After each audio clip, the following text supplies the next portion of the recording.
il m'avait paru très très important dans cette période tellement critique de notre pays de donner un peu l'occasion aux Congolais de retrouver le sens de leur histoire, parce que nous nous sommes rendus compte que les crises successives que traverse la République démocratique du Congo sont dues aussi au fait que les repères ont été totalement oubliés.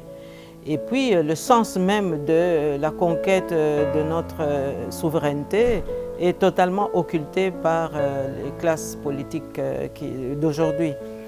Et donc cette biographie s'imposait, mais aussi parce qu'il y avait une grande demande de la part de la nouvelle génération congolaise qui cherchait toujours à comprendre comment les événements se sont passés et qui essaye aussi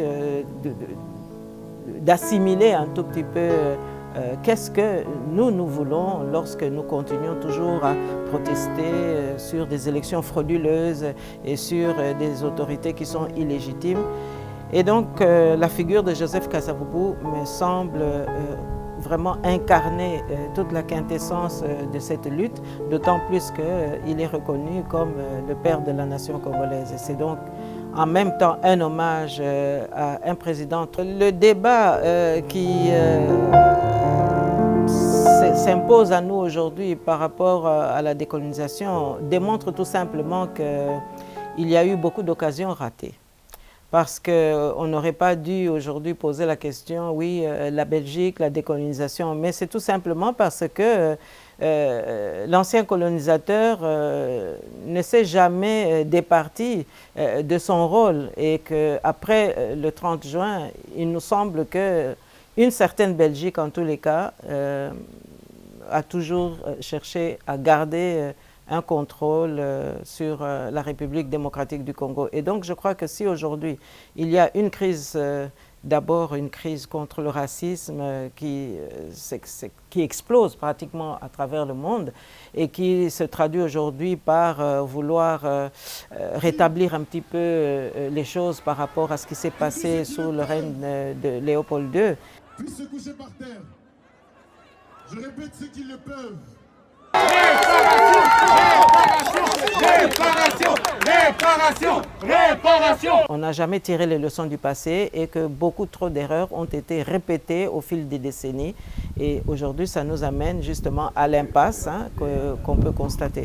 Mais je crois que tout cela est dû aussi à la géopolitique. Parce que si on veut bien se rappeler que Léopold II, son règne et son appétit pour l'exploitation de l'Afrique et spécialement du Congo, eh bien, c'est quand même dicté aussi par la révolution industrielle qui impose la recherche de nouvelles matières premières. Et il se trouve qu'au XIXe siècle, c'est le Congo qui en est la réponse.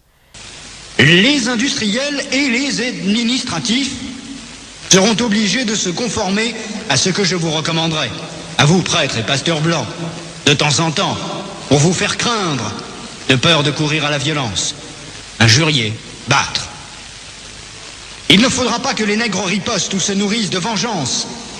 Pour cela, vous leur renseignerez par tous les moyens et vous insisterez pour qu'ils suivent l'exemple de tous les saints qui ont tendu les joues, qui ont pardonné les offenses, qui ont reçu les crachats et les insultes sans tressaillir. Il faudra les décourager et les détacher de tout ce qui pourrait leur donner le courage de nous affronter. Et qu'est-ce qu'on constate 100 ans après? Il y a de nouveau une nouvelle révolution technologique cette fois, dont les matières premières se trouvent encore au Congo. Et donc le Congo répond aujourd'hui à la mondialisation, mais on constate que colonisation et mondialisation imposent au peuple congolais les mêmes souffrances. Hier, c'était les mains et les bras coupés sous Léopold II.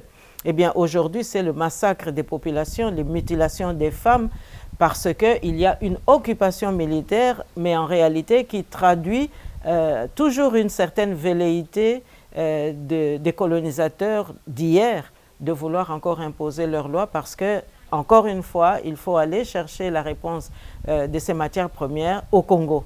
Alors, aujourd'hui, oui, le débat, c'est Léopold II, il a coupé les mains, mais je crois que ce serait mal poser le problème de se focaliser sur le roi Léopold II.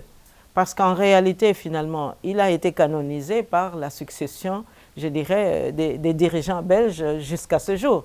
Puisque si aujourd'hui on trouve derrière l'occupation rwandaise le soutien de la Belgique, par exemple au Rwanda, votre rôle est essentiellement de faciliter les administrateurs et les industriels, c'est-à-dire que vous interpréterez l'Évangile de la façon qui sert le mieux vos intérêts dans cette partie du monde. Pour ce faire, vous veillerez entre autres à désintéresser nos sauvages noirs des richesses dont regorge leur sous-sol, afin d'éviter qu'ils s'y intéressent ou qu'ils nous fassent une concurrence meurtrière, rêvant un jour à nous déloger de cette partie avant que nous ne nous enrichissions. Votre connaissance de l'Évangile vous permettra de trouver des textes qui recommandent et qui font aimer la pauvreté. Par exemple, « Heureux les pauvres, car le royaume des cieux leur appartient. »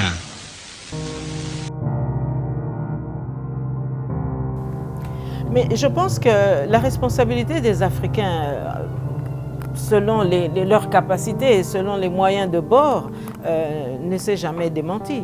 Mais il reste encore à savoir si les Africains sont libres justement de leur liberté. Est-ce qu'ils sont libres de leur souveraineté? Est-ce qu'ils sont libres de leurs idées et de leurs projets? Je pense que c'est là qu'il y a un problème. Quand on sait aujourd'hui que certains pays hier colonisés continuent à payer des loyers qui a été imposé à l'époque coloniale, mais sans qu'on puisse l'expliquer à leur population.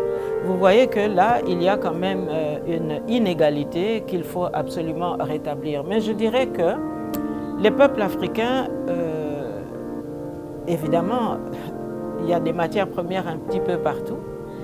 Et donc on retrouve aussi les mêmes tendances un peu partout en Afrique, surtout l'Afrique française, ex-française, et évidemment l'Afrique centrale qui était sous coupe belge pendant tant d'années. Alors je pense que au même fléau, on assiste toujours aussi aux mêmes réactions. C'est-à-dire que la mainmise occidentale est toujours sournoise, elle est toujours agissante.